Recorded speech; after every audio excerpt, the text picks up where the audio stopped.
Welcome to the second plenary of the Global Forum on Democratizing Work. I am Pavlina Tcherneva, and I direct the OSUN Economic Democracy Initiative and teach economics at Bard College. As a co-organizer of the Global Forum, it is my great pleasure to introduce to you our panel today. In her powerful keynote, Professor Jayati Ghosh urged us to think of ways to value essential work that is uncommodified, unpaid care work. In this panel, we will connect this theme to the call of the manifesto to decommodify work by ensuring the internationally recognized right to decent employment to all, that it is secured and accessible to all. In this sense, decommodify means changing the terms on which paid work is offered, not governed by market forces and the profit motive alone, but by harnessing the power of the public sector, the power of the public purpose, the power of the public purse, to create socially useful, guaranteed public employment in the care economy that mobilizes our collective capabilities to meet the many pressing social and environmental challenges that we face. And the job guarantee proposal is one concrete proposal developed in response to both undervalued commodified work, but also undervalued uncommodified work, unpaid work. And so I will go ahead and introduce our speakers. We are having some technical difficulties with one of them, but allow me please to introduce them to you first as we are sorting that out. It's really my great pleasure and my honor to introduce you our first guest, Jean Drèze, who is a development economist, well known for his commitment to social justice, both in India and internationally. He's currently honorary professor at the Delhi School of Economics and a visiting professor at Ranchi University. He's a member of the Economic Advisory Council to Chief Minister of Tamil Nadu, headed by Nobel laureate Esther Duflo. He is widely published. His recent books include An Uncertain Glory, India and Its Contradictions with Amartya Sen, and Sense and Solidarity, Jolawala Economics for Everyone. His social justice work centers on defending the rights of the homeless, the wageless, the hungry, and many more. He played a major role in drafting the National Rural Employment Guarantee Act of 2005, NREGA for short, which gave birth to the largest job guarantee program in the world, and he still monitors its implementation. Our second speaker, which I am delighted to introduce, and I hope that he can join us very soon, is Ndongo Sylla. He is also a development economist from the Republic of Senegal. And he has previously worked as a technical advisor to the presidency of the Republic of Senegal. He is currently a research and program manager at the West Africa office of the Rosa Luxemburg Foundation, Dakar. And his publications cover topics such as fair trade, labor markets in developing countries, social movements, democratic theory, economic and monetary sovereignty. He authored Fair Trade Scandal, Marketing Poverty to Benefit the Rich. And another important book, which I had the pleasure of reading just a few weeks ago, Africa's Last Colonial Currency, the CFA Frank Story. He is the co-editor of Economic and Monetary Sovereignty for 21st Century Africa and is the co-founder of CORA, Collective for the Renewal of Africa. Our final participant, I'm very sorry to say, Aurore Lalucq, was unable to join us in person today. She is a member of European Parliament for France, and she has been serving on the Committee of Economic and Monetary Affairs and the Subcommittee on Tax Matters, as well as on the Committee of Employment and Social Affairs, where she has championed a job guarantee for Europe. As part of her work on the Monetary Affairs Committee and the Tax Matters Subcommittee, she had introduced important reports on the harmful tax practices across Europe.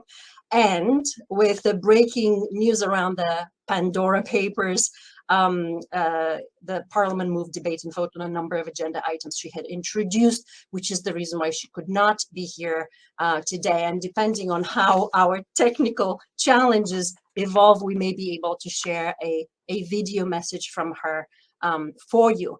But let me just get out of the way and give the floor to Jean to reflect on the topic of the day. And I would like to start with the following question. Jean, NREGA is a program of great importance. It is real. It's a large scale. It's a legally codified and sustained employment guarantee.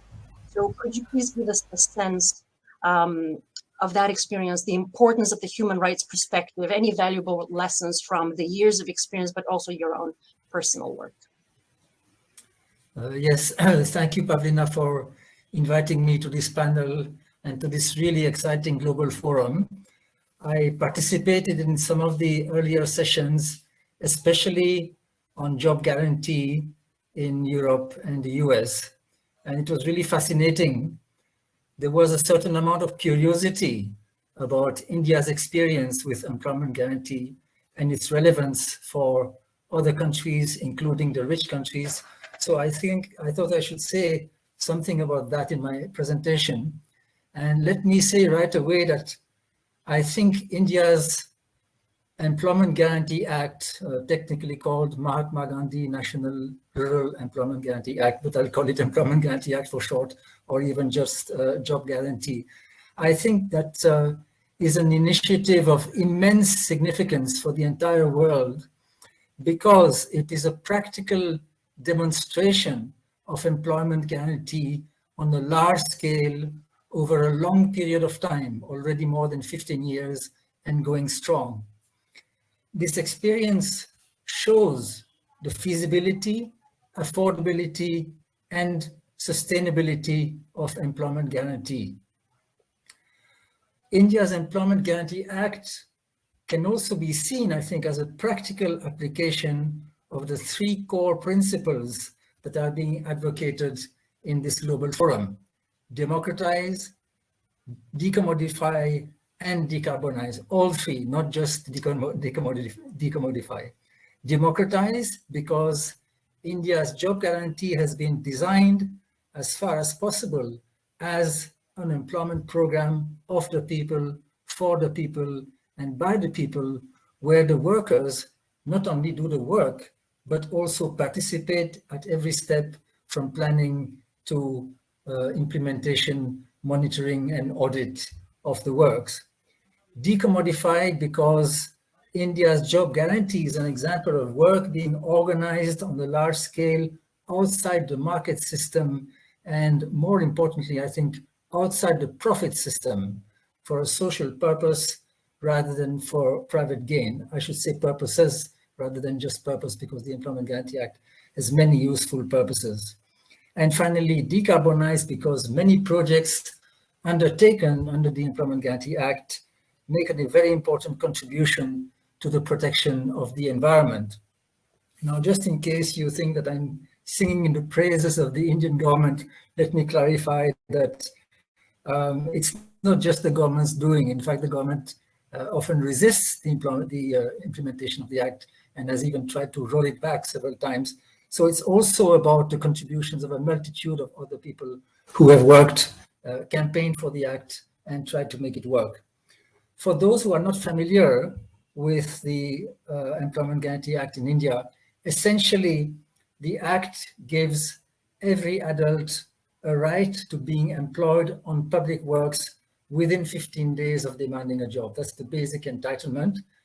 It is restricted to rural areas and also to an upper limit of 100 days per year per household.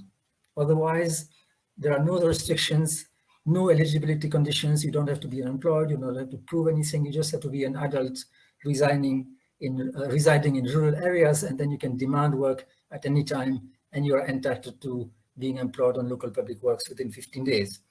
There are also other entitlements under the Act, such as the entitlement to an unemployment allowance if you don't get work within 15 days, to payment of wages within 15 days, to basic worksite facilities like drinking water and first aid and so on. I should immediately add that despite being legal rights, these entitlements are still far from being realized. And I think the basic problem with the Employment Guarantee Act in India is that it is a very pro-worker act being implemented by an anti-worker system. What I mean by that is that the local administration is often, not always, but often quite hostile to poor people and to workers' rights. So the workers still have to struggle at every step for their entitlements under the Act, but at least the Act gives them something to fight for and gives them very substantial bargaining power. In practical terms, the way it works is that the village councils, called Gram Panchayats in India, are the main implementation agency, not the only one, but the main implementation agency. So what they do is that they prepare what is called a shelf of projects, that is a list of projects that can be undertaken under the Act within a list of permissible works that's quite broad, including, for example, building roads, wells, check dams, doing afforestation projects, land improvement, land leveling, and many other things. And then as and when the demand for work arises, these projects are sanctioned so that those who demand work can be given work. The wages are paid directly by the central government into the workers' accounts. This decentralized and participatory approach has made it possible to create employment on a gigantic scale. Just to give you an idea, if you look at the 5 years that preceded the COVID-19 crisis, that is 2015 to 2020, about 75 million workers did some work under the Employment Guarantee Act every year during those 5 years. And together, they did about 2.5 billion person days of work per year. So it's really enormous. Last year, in 2020-21, employment actually shot up further to 4 billion person days of work because many people had lost their jobs or had fallen into poverty and therefore demanded work under the Employment Guarantee Act as a fallback.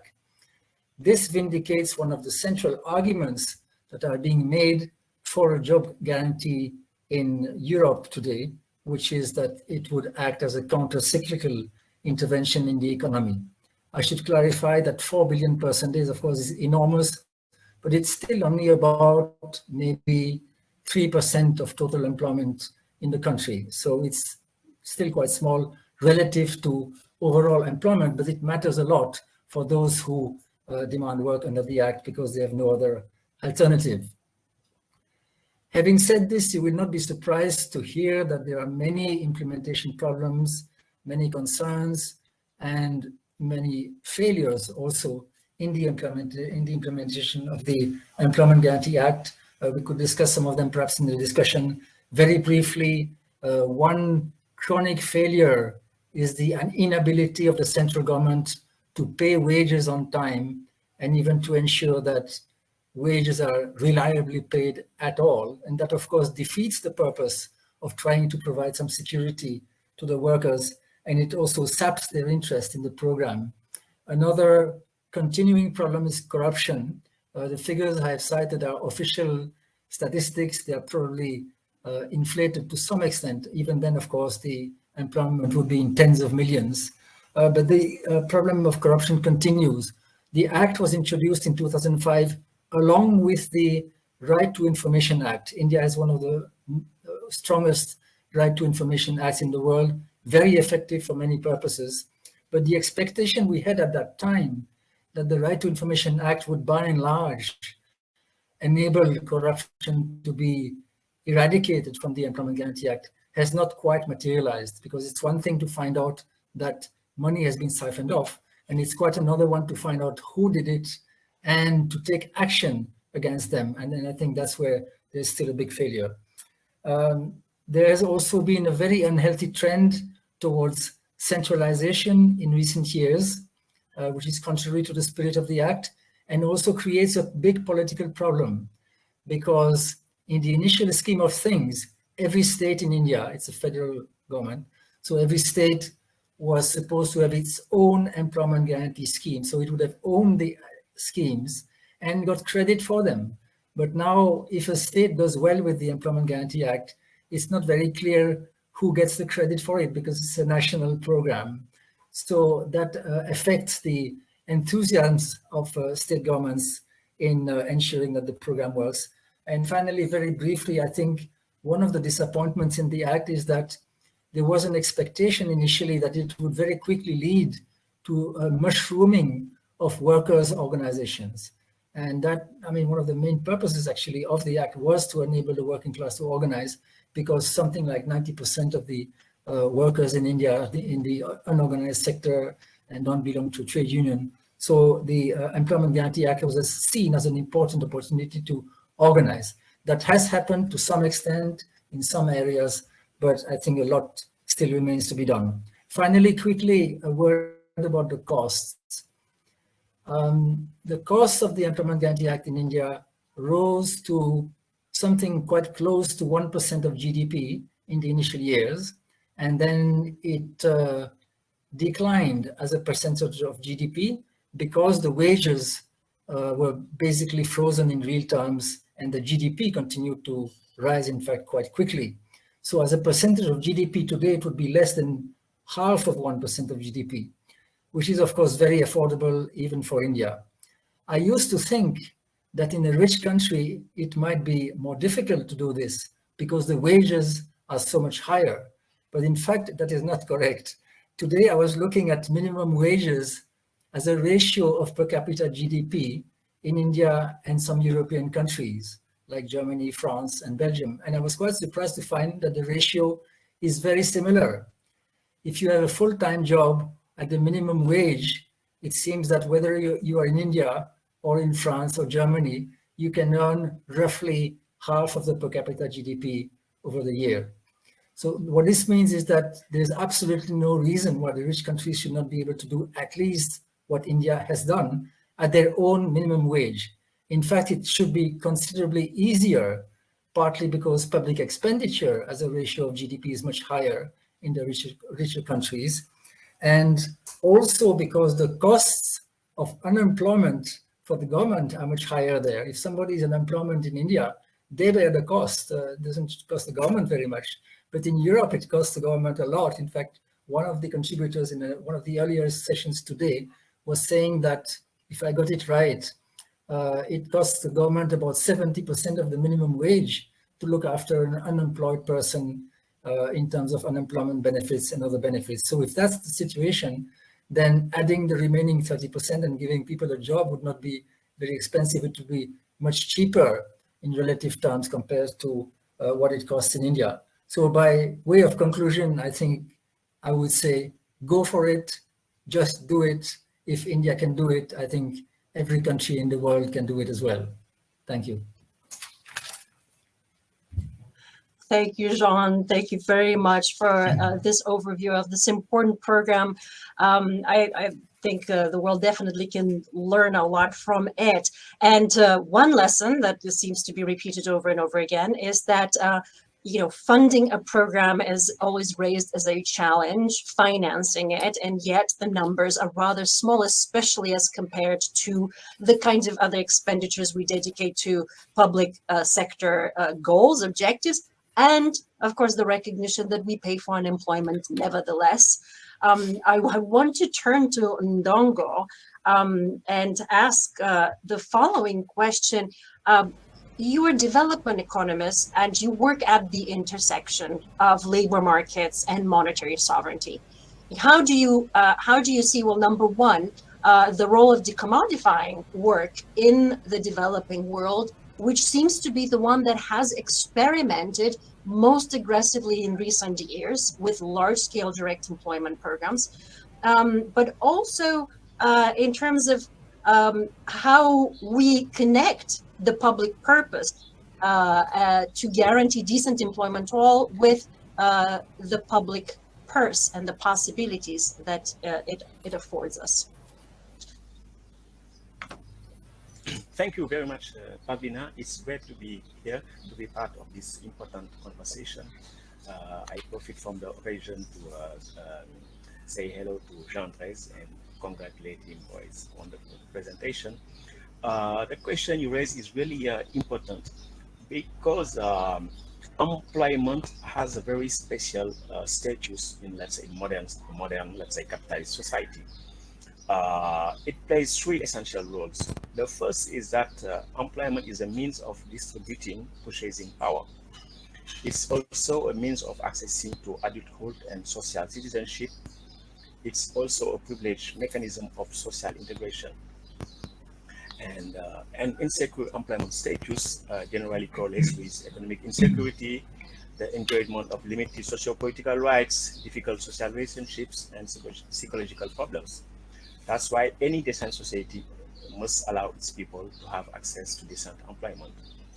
But in Africa, for a number of reasons, which I will elaborate on, creating millions of decent jobs is not straightforward.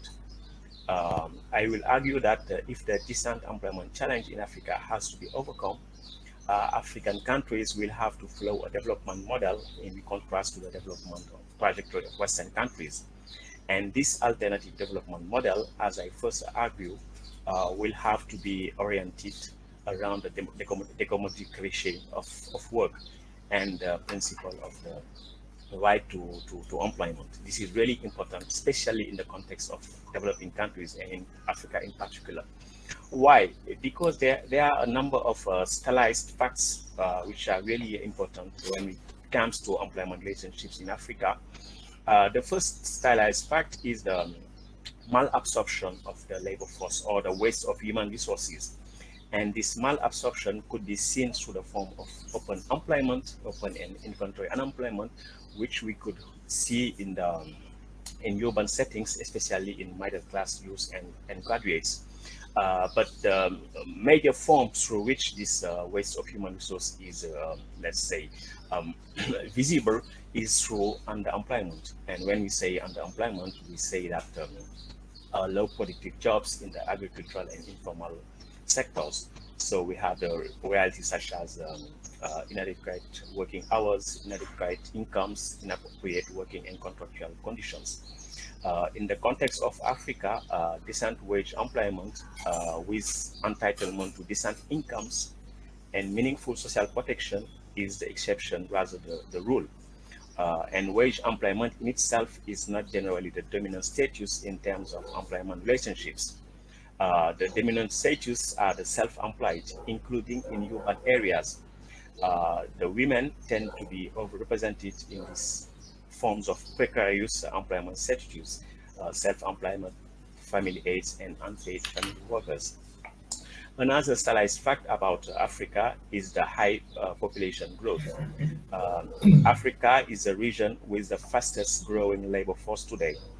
And this trend will become even more pronounced by the end of this century, with Africa expected to host 39% of world population and 2100 according to United Nations demographic projections. Currently, the labor force in sub-Saharan Africa, the 15 to 64 years old, is growing by 18 million each year. By 2030, the number of new entrants to the labor market will be around 27 million. And overall, the potential labor force is expected to double or even triple in 41 sub-Saharan African countries between 2010 and 2015, reaching a figure of about 1.2 billion people. So the issue is, how could we address the employment challenge given this demographic pressure and the structural features of employment relationships in Africa? And here the answer usually put forward by African policymakers is to say that, well, if you increase the rate of economic growth in the long run, you will reduce poverty or even eradicate poverty because economic growth will create enough productive employment that will allow more and more purchasing power to an increasing number of workers. But we might ask, is it really the case that more economic growth will deliver decent wage employment for the majority of the population? Well, in Africa, economic growth has been mostly jobless. And when we say that, it means that the jobs have been created generally by 90% by the informal sector.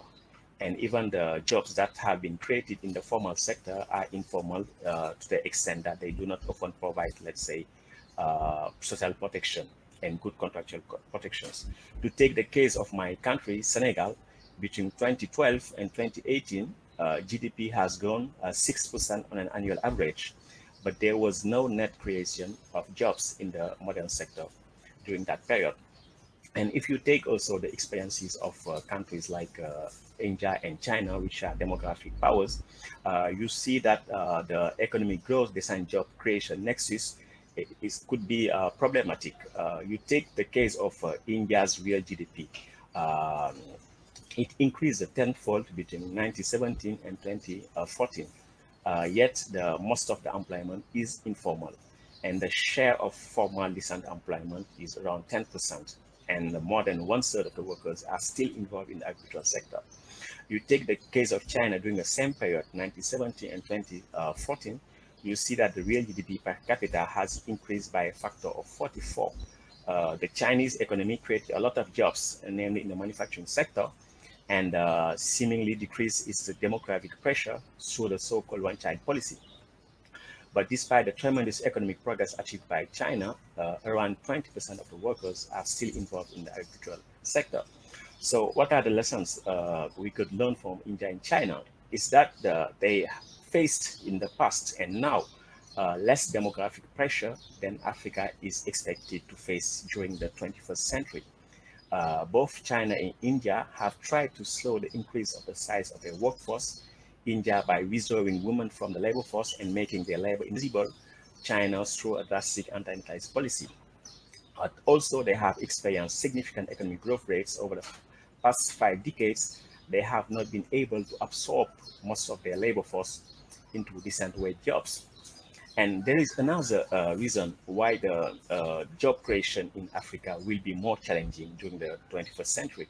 And this has to do with recent technological innovations, which are making human work less and less necessary for the creation of social wealth. The negative impact of contemporary technological developments in terms of job creation is not a view accepted by all economists. This is controversial. Some economists tend to think, based on a particular reading of the first industrial revolution, that the scientific and technical progress will create new jobs in quantities at least equivalent to the volume of job that it destroys. But there are 2 major differences between the first industrial revolution and recent technological innovations. The first industrial revolution was not able to in fact, rid Europe of its surplus labor at that time. the first industrial revolution created unemployment for a significant share of the workers involved in small-scale production. So mass migration to the Americas was the main way for Europe to significantly reduce the surplus of labor induced by the Industrial Revolution. This is a point that is generally not emphasized enough.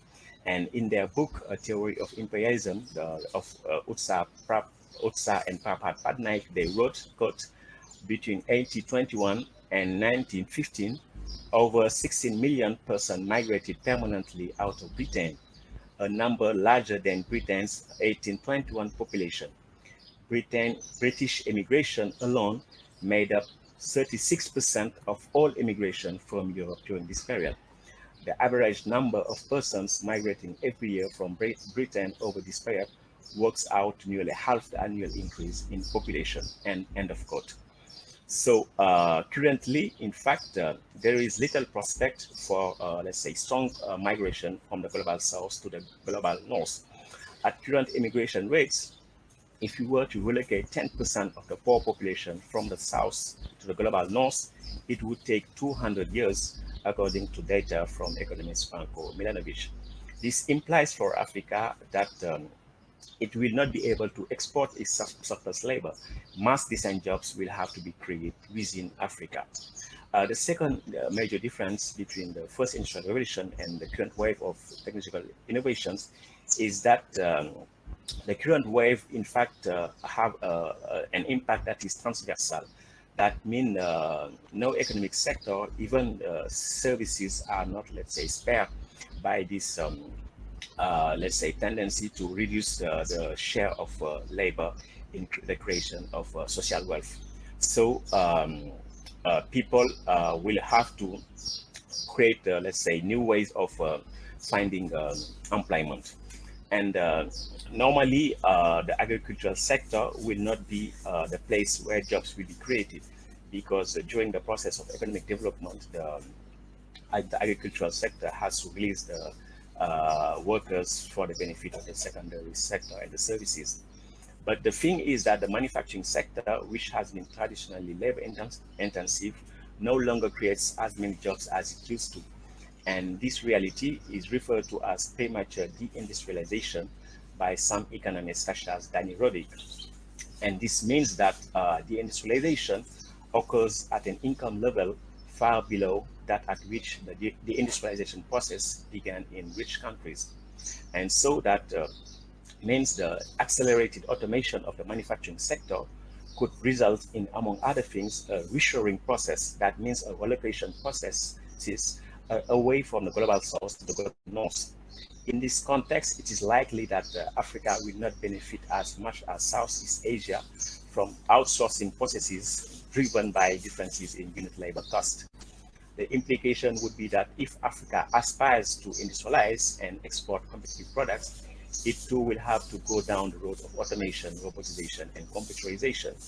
This means that an industrialized and competitive Africa will be an Africa with far fewer industrial jobs than expected. So at this stage, you might say that my analysis is really depressing and pessimistic. Not at all. In fact, the discussion until here was aimed at making a basic point made by some economists from the global south, at least since the 1970s. The global south countries could not reproduce the development trajectory of the West. The homogenization of production techniques, consumption patterns, and employment status, and namely the domination of formal wage employment that has been observed in the global north, can't be reproduced in the global south for a number of reasons over which I will not dwell. But the point is that if, for example, African countries want to follow the Western development model, well, this supposes the destruction of the peasantry, which has been visible through the secular decline of the share of agricultural employment in total employment.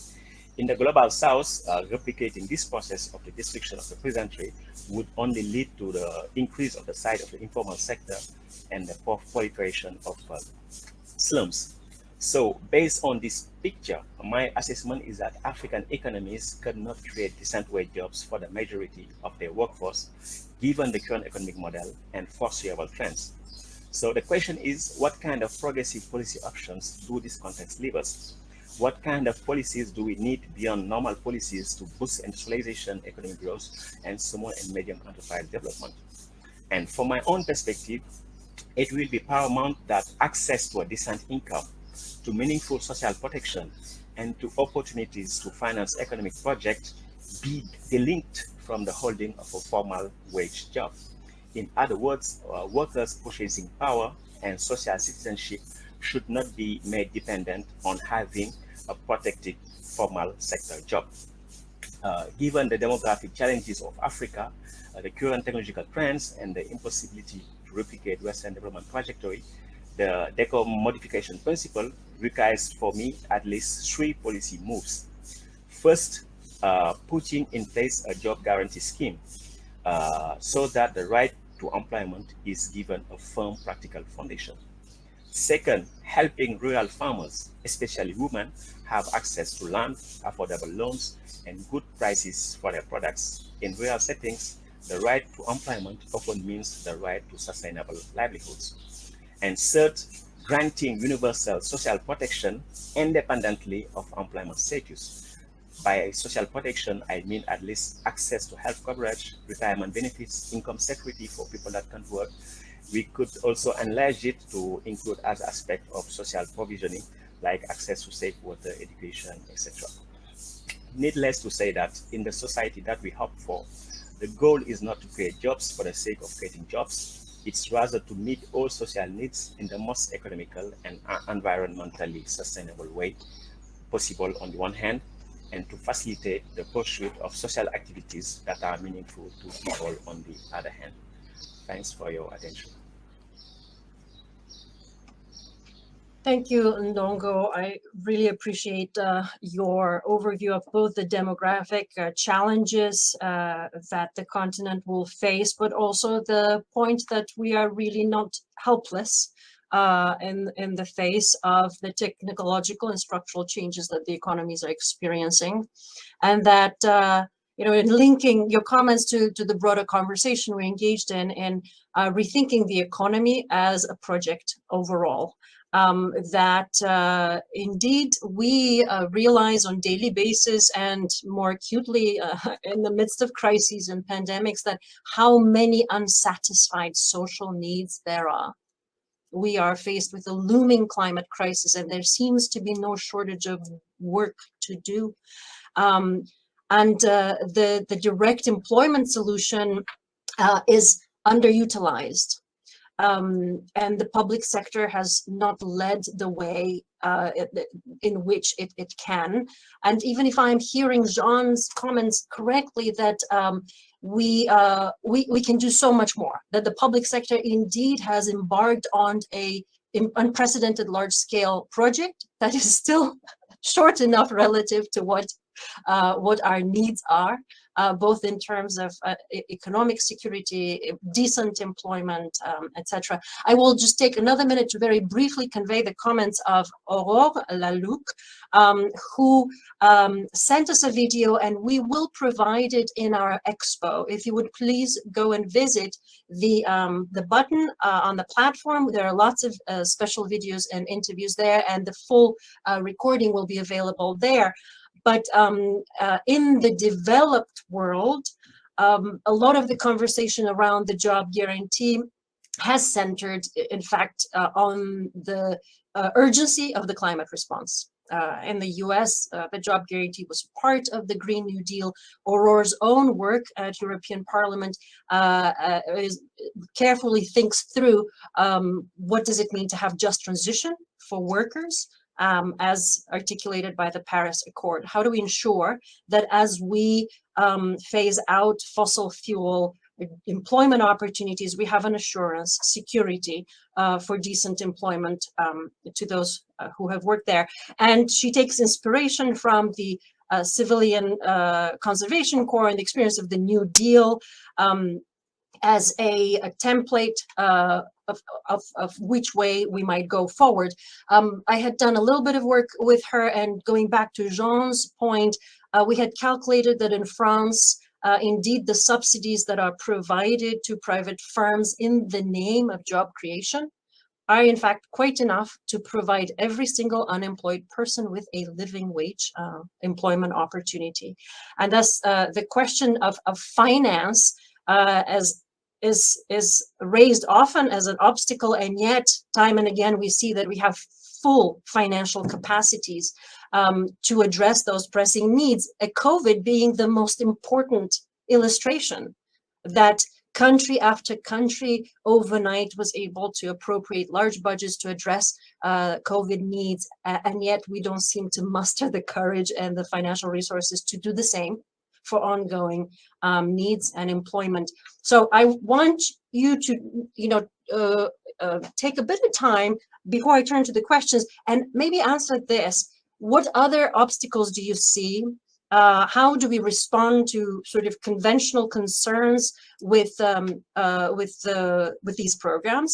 But do you see also some concrete opportunities, maybe moments that we must seize to be able to advance this work? So Jean, I will turn it to you.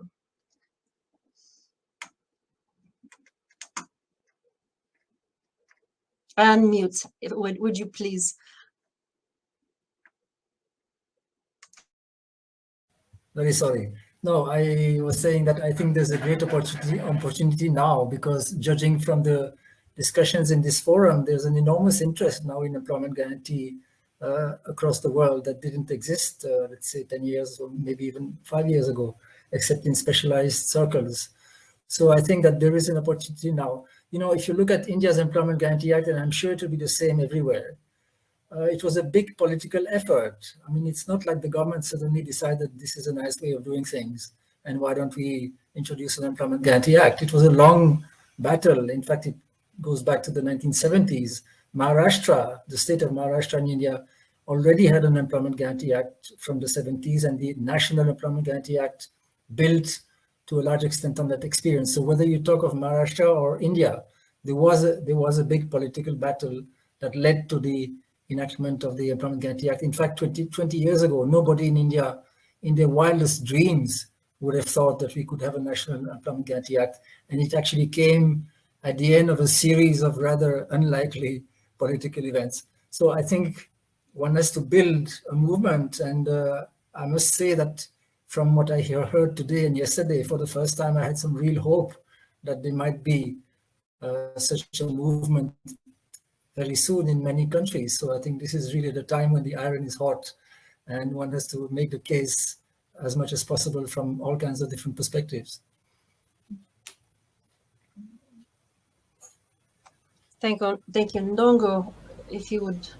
Yeah, I think we are living in a favorable period for progressive ideas, progressive policies like the job guarantee, but we still face, let's say, intellectual obstacles. If I take the case of Senegal and generally many African countries, there is this idea, ingrained idea, that it's not the role of the states to provide jobs, it's the role of the private sector. And following that vein, they will say that, well, the public sector is generally corrupt, is not efficient, public spending is not efficient, and you have to, let's say, have budget balances. And the approach of the international financial institutions, for example, the IMF and the World Bank, especially the IMF, they never talk about employment. They are not interested about employment. And every time there is this idea that with economic growth, you could create jobs. But the kind of economic growth we have do not allow to create jobs. You see, decent jobs in the formal sector at least. So that means that the state has to step in a number of ways. But what the COVID has, let's say, allowed is that now states know that, well, there are situations in which they have to exercise all their powers. In my own country, Senegal, there have been, let's say, in March this year, a number of demonstrations, national demonstrations, because the young people were angry and frustrated about the economic consequences of the COVID. In Senegal, well, we did not experience, let's say, harsh, effects of the COVID on the sanitary level. But economically speaking, most people are in the informal sector, and they suffered from restrictions, for example, curfews and so on, lack of economic activity, etc. And at one point, all of this exploded. And it was the people from 15 to 24 years that went on the street to demonstrate. And from there, the state, Senegalese state, knew that something has to be done because most of the young people could have been in school or at least in employment. In the Senegal, the 15 to 24 years, 40% of them are neither in school nor in employment. So when you see this, you know that this is a kind of social bomb. And since then, they started to create, but in limited numbers, 5,000 direct jobs, because they know they have to do that. For me, it's a promising way, it's a promising move, but what we have to let them understand that all these sound finance principles do not work, and we have to, let's say, have a positive view of our states, even if there are some institutional challenges we have to face. Thank you, Ndongo. And I would love to turn now to the questions in the Q&A, and please feel free to add them in the Q&A box. And what I would do to make sure to get through as many as possible, I will try to summarize some of the themes. Jean, there are a number of questions about the program in India, and some are about the practical implementation, whether there are theoretical or there are actual practical limits on securing tight full employment. And if you would please also talk about some of the environmental externalities, positive effects that we've been reading about from the program, and how we might link that to the climate resilience dialogue.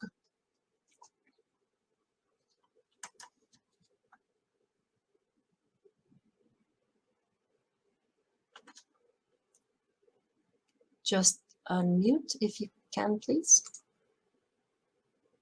Yeah, so there was a question about whether the Employment Guarantee Act in India, by being extended to new sectors like health, could ensure full employment. Now, and this was a theoretical question. Now, theoretically, the act as it is could almost take us to something like full employment if it worked really the way it's supposed to work. I mean, there are restrictions like the restriction to rural areas, obviously, and the restriction to 100 days per year, but it's not clear that that many people would want more than 100 days anyway. But except for these restrictions, if the act really worked the way it's supposed to work, that you just ask for work and you get it within 15 days, there wouldn't be much reason for much unemployment to remain after that, although there would still be some, for example, amongst educated workers who are not interested in this kind of work, because the Narega work is basically manual work, so some people may not want it. So I don't think the issue is that we need to extend the Employment Guarantee Act to new sectors. I think the problem is that it's not working in practice the way it's supposed to work, and that applies to all kinds of things, all kinds of laws and all kinds of policies. So the idea that you can just demand work and get it within 15 days, you know, it does happen in some parts of India, and then there are other parts of India where you demand work and you may not get it. You may not get the unemployment allowance either. And not only that, but there are many parts of India where the workers themselves are not aware that they can demand work, or they don't know how to demand work. So there are all these practical issues that separate us from full employment. You know, I don't think we should expect too much from this sort of Employment Guarantee Act. It's not the right to work. The right to work is a lot more. I would say it's a first step towards the right to work, that if you're willing to do manual work locally at the minimum wage, then you have the right to do it. It doesn't mean that you will necessarily get the job, but at least you have the right to do it. So I think it's a step towards the right to work. Ideally, the right to work would mean that everyone is able to get a job that is well remunerated, healthy, socially useful, contributes to the environment. You know, that's of course very, very far away. Then you had the question about the environmental aspects.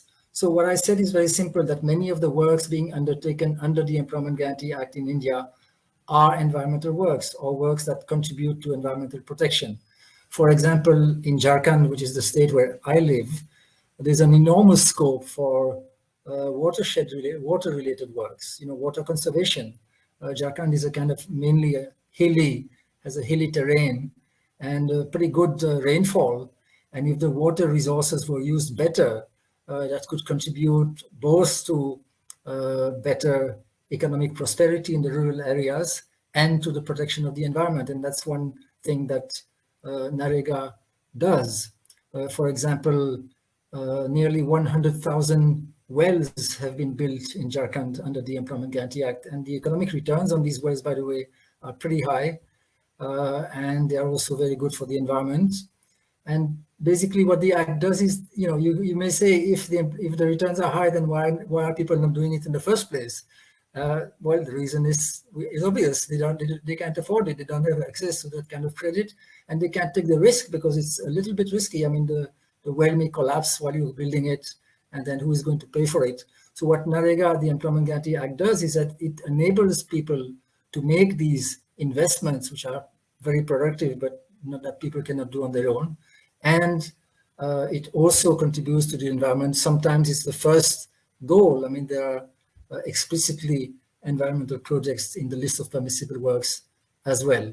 So I think there's in fact a lot more scope for environmental works, including works geared to handling climate change. I think there's still much more scope for that in India than has been used so far.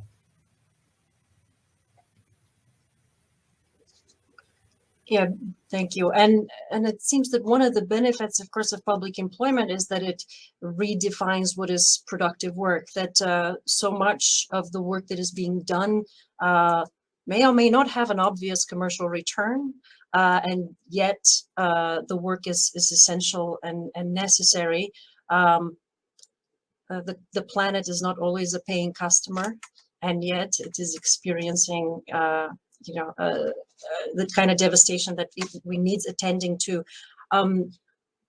Ndongo, thinking of providing economic security, I want to connect your remarks to another question that we are seeing, although it is directed to John, so I want you also to chime in on this. The issue of providing economic security through employment guarantees versus UBI. You talk a lot about, connecting employment to sort of addressing social costs and some of the pathologies in the labor market. Like, how do you see this intersection between income security and employment security? And then, Jean, if you can also comment on that discussion in India. The right to employment is really an important right, and it should be, let's say, a principle that any decent society should try to put in place, you see. But in the context of African countries, it's really, in fact, it's not ideal to try to link, let's say, social protection and income security to having a decent job in the formal sector, because the size of the formal sector is really limited in most countries. Let's say the labor force in the formal sector is just, let's say, 10% of total employment. And if you say only that 20% could have access to social protection, that means that you are excluding the 90%. And it will be very difficult, even with strong economic growth, rates of economic growth, let's say, to achieve, let's say, strong mass decent job creations. That's why I had this idea of saying that we have to decouple, let's say, your people's employment status and having access, let's say, to, let's say, social protection. For example, people should have access to healthcare, have access, let's say, to education, etc., whatever their employment status. If we reason like that, that means we will not create, let's say, 10% which will be privileged, and the 90% we will exclude them. But about universal basic income, well, I do not let's say, necessarily advocate universal basic income. Surely for people who can't work, well, we could try to find a way so that they will be economically secure. But the thing with universal basic income is that you could not advocate it without interrogating the economic structure, the whole economic structure. If you are allowed a universal basic income but no right to work, and you are in an economy where there are very, let's say, yeah, monopolistic practices, everything you buy is privatized, and there are rents, let's say, extracted by monopolies. I don't think that that will be a way to ensure, let's say, a decent living for the majority of the population. But if you say that people have access to employment, and most people do not just take employment because obviously they want to have, let's say, access to purchasing power, but it's a way for them to have a meaningful life.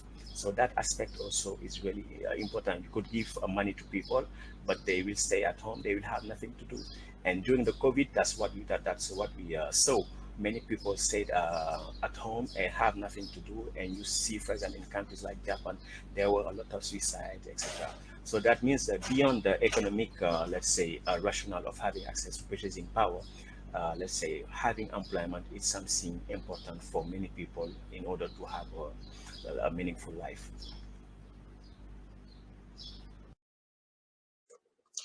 Jean, specifically, the question was if there are any challenges or any problems implementing UCT or UBI type programs in India.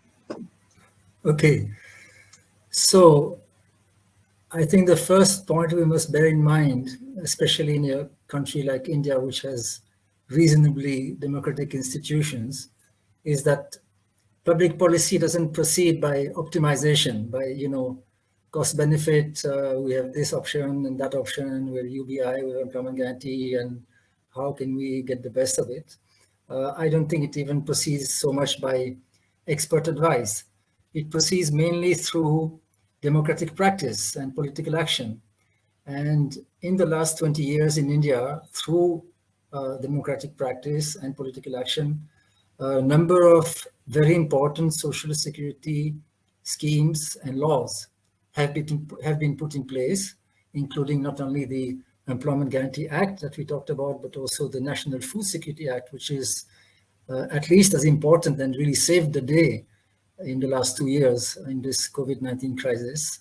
And then there are pension schemes for elderly people, widows, and disabled persons. There are nutrition schemes for children, including school meals. There is now a very important provision for maternity benefits, not only in the Maternity Benefit Act, but also in the National Food Security Act.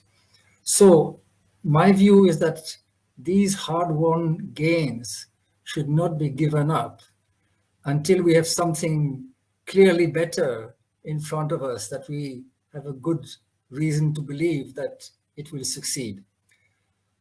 Among the schemes I have mentioned is what is called the public distribution system, which is almost like a UBI. I mean, it's not universal, but it covers 75% of the rural population and 50% of the urban population. It's not in cash, it's in kind. It's basically mainly food grain, but otherwise it's a little bit like a incomplete UBI. I cannot think of any realistic scenario where the government would continue with that as well as introduce UBI. It will be one or the other. So basically, we are back to the debate that has been going on for years now in India, whether this system of public distribution should continue in kind or whether cash transfers would be better. I don't think UBI adds much to that debate. And that debate, I feel at the moment, is on the side of continuing for the time being, because first of all, India has enormous surplus food grain stocks, absolutely gigantic. Poor people, because of the insecurity, including the food insecurity in which they live, almost always prefer food to cash as things stand. And the system of cash transfers also is still quite unreliable. In fact, there have been experiments with replacing food grain with cash in the best prepared areas like Pondicherry and Chandigarh and so on, and they have basically failed. So I think the time is not ripe for moving away from food grain to cash at the moment, even if it were politically feasible, which I doubt very much. So I think UBI is kind of, as far as India is concerned, it's more or less off the table at the moment. And I would rather consolidate what we have gained and achieved, and continue to move towards solid foundations of a comprehensive social security system, rather than jump ship and say, no, UBI is really a much better solution, and then find a few years down the line maybe that it really doesn't work, and that the government is using that proposal also that's a very real possibility that it would use that opportunity to undermine some of the current schemes and replace them with a so-called UBI, which actually will end up being a very poor targeted cash transfer system that really doesn't work. So I think we have to think politically as well as about the economic pros and cons. So I would really rather stay the course in India at the moment rather than, back this UBI idea, which may be very appropriate for some other countries. I'm not opposed to it in principle. In fact, I used to support it quite strongly for the richer countries, although now I'm convinced that employment guarantee may be an even better idea for them today. Thank you very much. This is a great note to end on. Time is up and the hour was short. This is just the beginning of a conversation. I really, really value your contributions today. Thank you to everyone who joined in, asked questions. The day is not over. The workshop is not over. Please look at our sessions. Join us in our next conversations. And many, many thanks to those who did the invisible labor behind the scenes. Kyle, Alicia, Chloe, Zoe, there's far too many to mention, but thank you all who made this happen. Hi everyone, thank you so much for giving me the chance to speak today before you. I am very sorry couldn't be here with you today, but unfortunately my duties as coordinator for the tax affair at the European Parliament have caught up with me because of the Pandora papers and so on. I am still extremely pleased and very excited to get the chance to talk about this essential issue that is the job guarantee. I believe the idea is just like wildfire. It has only just started and it is now spreading very quickly, convincing more and more people of the urgency of its implementation. In the US, President Biden asked his administration to launch a civilian climate corps, and it should be one of the key climate provisions in the Democrat budget bill. It is directly inspired by the Civilian Conservation Corps implemented by President Roosevelt in order to put young men back to work after the crash of 1929 and the crisis. It allowed 3 million workers to take up public jobs, and they planted more than 3 billion trees, restored coastal lands, and created national parks, as you all know. In the same spirit, the Climate Corps would put people to work or in training programs that would focus on greening the economy and adapting to the climate crisis. On this side of the Atlantic as well, the idea of a European-wide job guarantee is more debated, of course. Things are going a little bit more slowly, they always are, but the very idea of providing a real safety net for workers is now being seriously discussed, and even sometimes at the highest level. With almost 15 million people unemployed and 72 million people living under the poverty rate in the European Union, we can no longer rely on the usual supply-side policies to stimulate job creation. It shows us that jobs cannot be considered like a commodity. It cannot rely on the goodwill of markets, nor the logic or profitability. This is why we need to go towards a real job guarantee, why we need to adopt a direct employment policy, which is the most effective, less expensive way of creating jobs, by the way. Let's also not forget that there is a tremendous need for job creation in the ecological transition. The time left to implement the change is now very short, according to the last IPCC recommendation. So if we want our action to be effective and to prevent irreversible damage for our population, this action needs to be ambitious and structural. This is why we believe the job guarantee is not only a useful tool in a time of a crisis, but it is a cornerstone of a truly transformative ecological policy.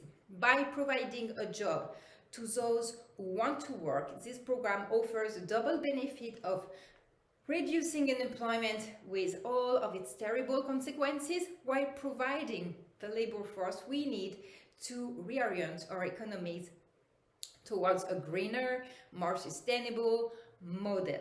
Let's not forget that investing in green and low-tech infrastructure does not necessarily require a lot of money, but it calls for a large number of workers, cleaning up the soil, planting trees, maintaining coastal areas, controlling floods, etc. All of these actions, central in the protection of our environment and wildlife habitat, could be perfectly handled by guaranteed jobs. They are even at the core of our proposal. But the job guarantee does not only rely on the ecological dimension. It obviously has a strong ecological dimension, but ultimately it is about meeting all the unmet needs of a society, those that are not filled by the private sector because not necessarily profitable enough, or by the state because it was considered until now that this was not its role. The employment potential is almost limitless in the protection of the environment, like we mentioned before, but also in the services to the community. For instance, the installation of solar panels, creation of recycling centers, the setting up of 2 libraries, etc. And finally, in the service to individuals, delivery of meals at home, care for the elderly, and so on. And the great news is that it wouldn't even cost that much in France. An experiment called Zero Long-Term Unemployment Initiative was launched, and it was based on the idea that nobody is unemployable and that there is in fact work everywhere in our society.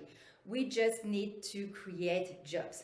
This experiment also shows that employment is not more expensive for society than unemployment. The idea is quite simple. When someone finds a job, it reduces automatically a series of costs, direct and indirect for society, a series of costs that amount to more or less 18,000 euro per year and per person unemployed.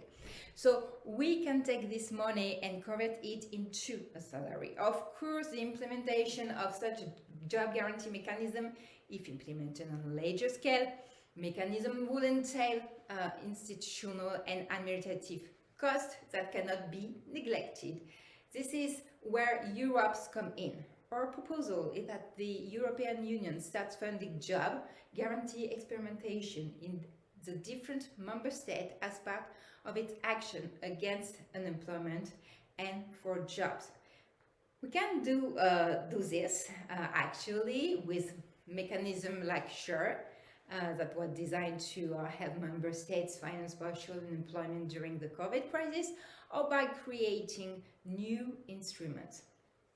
Let's not forget that the question of just transition, and more precisely the question of the disparity between countries facing ecological transition, is absolutely central in Europe.